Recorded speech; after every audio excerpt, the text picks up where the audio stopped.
How's it going, everybody? Today we are back in Scum and we are going to take a look at the quality of life update that was released earlier today. Now this update or this patch focused only on fixes, improvements, and it also added some new admin commands. For example, zombies, NPCs, and animals now have a despawn timer option, so if there are no players around them, they can still be on the map, they won't despawn, so server owners can mess around with this new option. Also, there is a new server setting where we can set the zombies to permanently limp. You know, just like they limp when they take a bit of damage to their kneecaps, we can set it so they do that all the time. Slow zombies, like in the Walking Dead TV show, for example, we can have that in the video game now. And they have also introduced a new server setting called Building Proximity Restriction, which will influence that too close to building restriction, which when disabled will practically allow us to build our bases wherever we want. And then there are some new settings for the PvE servers as well when it comes to mines and traps, and they have also disabled all vehicle to vehicle damage on PvE servers.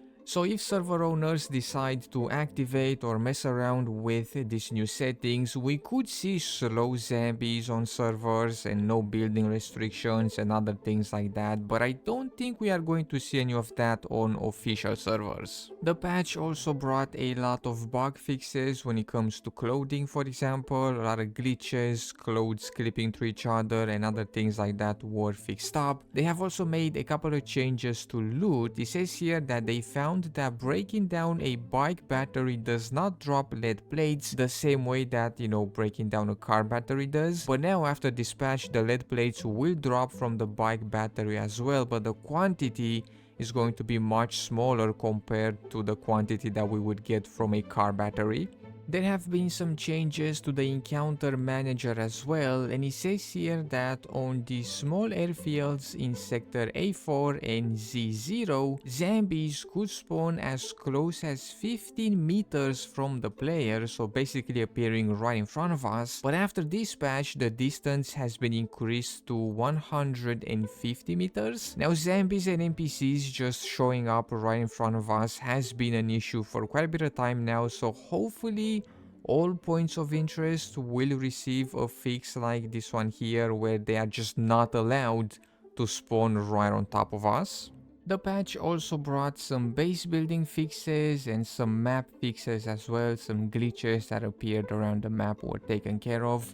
And exploits were also tackled with this patch, things like players clipping through other players' walls in bases and whatnot. They also reduced the amount of loot that the wobots drop, the big sentries.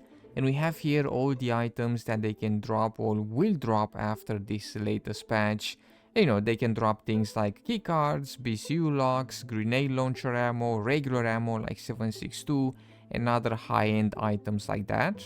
The patch also fixed up some scope and weapon glitches and a bunch of other small issues as well. As I've mentioned at the beginning of the video, this patch focused only on fixes and other things like that. And when it comes to the next patch, it says here that it will drop in around a month or so, probably towards the end of April. But there you go, that's about it for the patch. If you guys want to check out like the full patch notes, you can probably check them out over on Steam. But that's about it from me today. Thank you so much for taking the time to check out this video, and I will see you in the next one.